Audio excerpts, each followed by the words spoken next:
Episode 5 of The Last of Us has a perfect blend of deviations and faithfulness to the source material. It does enough new to completely enhance the original while not going too far to the point of making it unrecognizable. Episode 3 was my favorite, but I can see why some people may dislike that episode because of how much of a departure it was from the game, among other reasons too. But episode 5, I feel like will gain the mass appeal because the changes that were made were absolutely insane. The entire action set piece that resembles Hardhome from Game of Thrones was basically entirely original. Besides the sniper standoff, that was the one shared aspect. So first, let's talk about these big changes and how genius it was overall because I think this episode is an improvement over the game. Action-wise, the undead massacre is such an adrenaline-fueling moment that I was in shock about how amazing this scene was. From the spectacle of the explosion to then revealing the sinkhole that is perfectly timed writing-wise to coincide with the encounter with Henry. The gradual oh shit moment that slowly builds as we hear the infected thundering footsteps approach our characters was great. Also, I love how the sound drops out just before they emerge. It gives off this erupting feeling along with having some orgasmic payoff.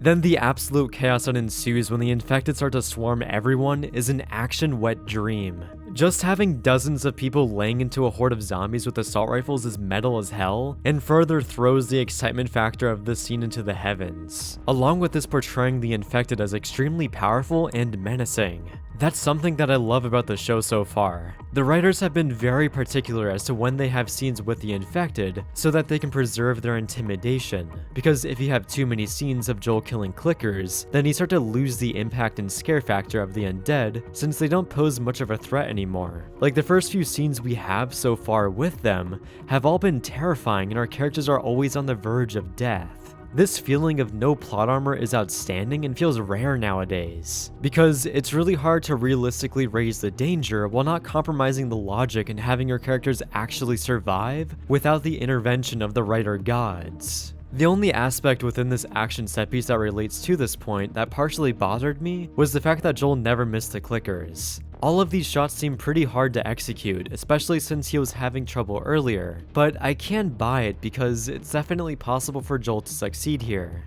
Going back to some of the things I loved about this scene is the editing. If you think about it, we have 3 different perspectives running around this mosh pit of clickers, and at no point does it ever feel jarring or incoherent. Every shot feels very purposeful as to the flow of the scene. An example of this is Joel shooting a clicker that's approaching Ellie and Henry, which then pairs their 2 perspectives together. Now the edit is primarily focusing on telling their story until getting to a good stopping point in their micro journey through the scene. Like when Ellie gets into the car and achieves her temporary goal of getting to shelter. Then we cut to some brief shots of people getting wrecked to increase the panic, which is followed by the next micro story beat like with the bloater emerging. Pacing wise, this is perfect and I just love the structure throughout the scene. Then, another clever thing is that the editor chooses to ramp up the number of cuts whenever our characters are in mortal danger. This form of editing increases the anxiety of the viewer and further makes you relate to the state of panic that our characters are enduring. And then some of the other shots we are allowed to view for a longer duration. Like, I just love this wide shot of the clickers initially pouring out of the sinkhole and witnessing all of the destruction. It gives you a great grasp as to the insane scale of the scene, and it creates a first impression of being stunned by what's transpiring. Also, while on the subject of editing, there was this one shot of Perry where it's his reaction shot to the bloater yelling. The editor here opts to slow down the footage, but since they probably shot it at 24 frames a second, it becomes a quick slideshow and it is very noticeable. It just seems a little odd to slow it down here in an otherwise really well edited scene. Because if they didn't shoot it at a very high frame rate that actually allows you to slow down footage given the extra frames, then it sticks out like a sore thumb.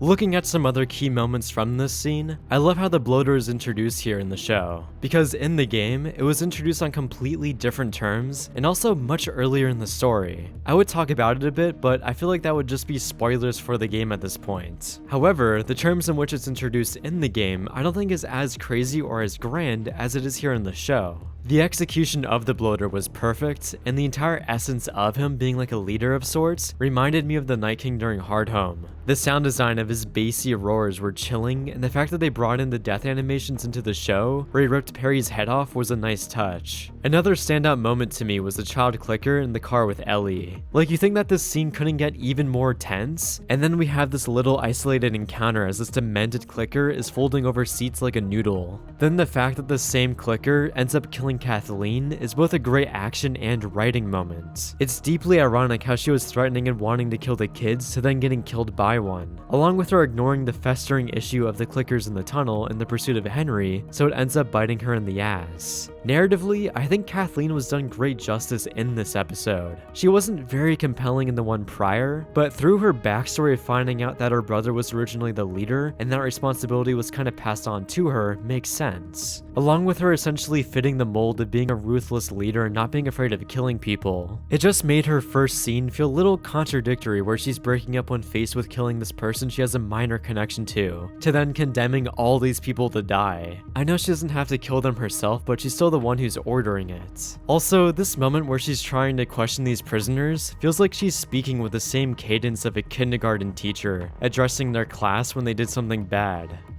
Did it make you feel better? Did it make you feel safe?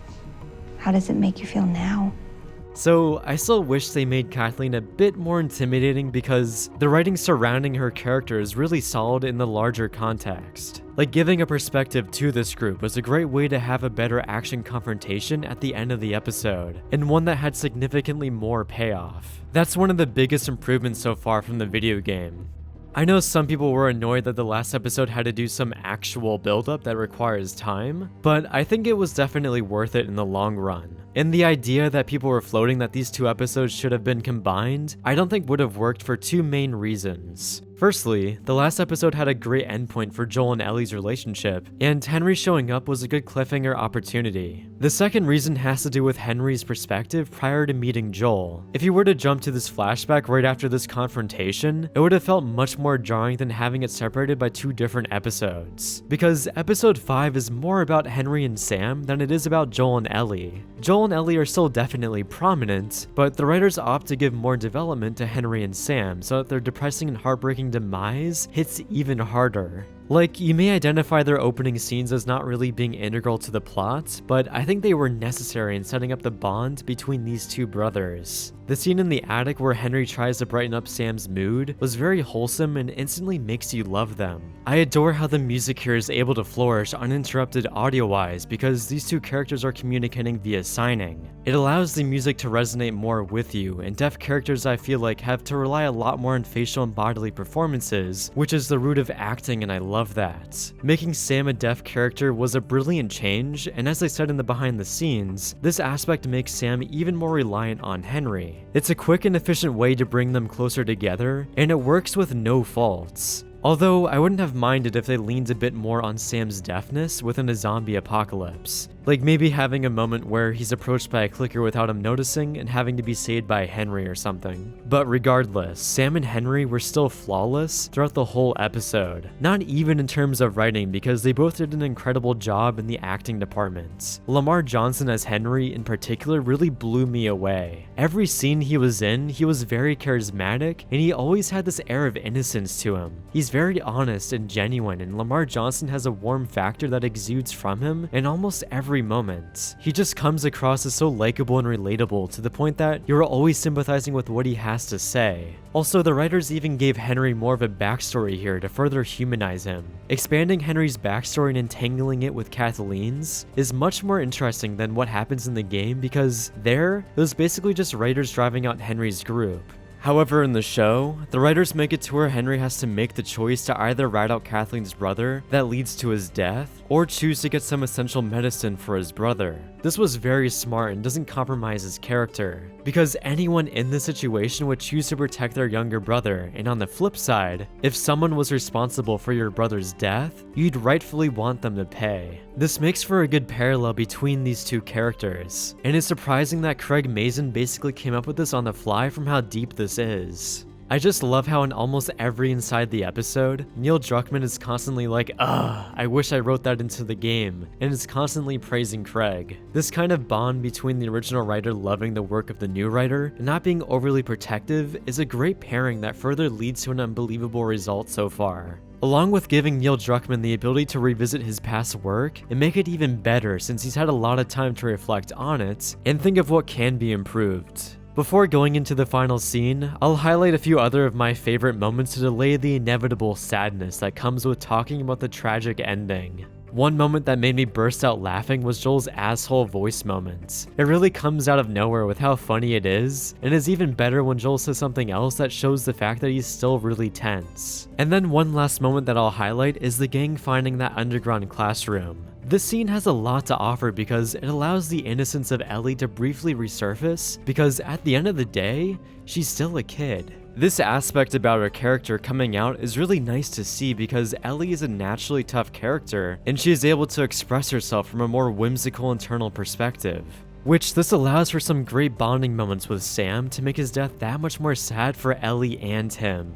Along with this whole classroom setting being interesting, I wonder if this group was initially in the tunnels but they got royally screwed over by Fedra, bringing the undead down there, and that was the reason for their downfall. This scene also allowed for Joel and Henry to reach a better status in their brief relationship that was really integral for Joel being upset by Henry's death. This scene does a lot the more you think about it, while also offering a good beat in the pacing to slow it down before the crazy action set piece. So let's finally get into the emotional despair of the ending of the episode. Henry reacting to Sam being infected was a perfect blend of confusion, upset, and utter shock that it would seem impossible to act out this moment from how complicated the emotional requirement is here. But Lamar Johnson blows the scene out of the water, and so does everyone else. Joel and Ellie equally match this, and it just creates a magnificent scene that guts the audience emotionally. Just this entire plot point is so devastating because finally Joel and Ellie have found a pairing that they've come to enjoy but is ripped away from them because of the nature of the world. That and Ellie trying to heal Sam was fucking depressing, and you immediately know that's not how science works, and the fate of Sam is locked in from that point on. Even playing through the game, I still feel floored by what happened because of how amazing the writing and acting is here. Then the contrast between Joel and Ellie is further explored here in the show, where you see Joel expressing more sorrow towards the two brothers while Ellie is quick to move on. It's an opposite kind of trajectory for the two characters as Joel learns to open up more to others and be more caring, while Ellie is learning more from Joel and that she needs to be more resilient to survive in this hostile world. I think this moment in their relationship was a great little beat, and seeing it expressed through this shot of Joel in the foreground stricken by grief, contrasted by Ellie far away in the background out of focus, was a clever move by the DP. God, just every aspect about this show is so great to the point that watching anything else feels like an immediate downgrade. Thank you for watching and let me know what you thought about episode 5 of The Last of Us.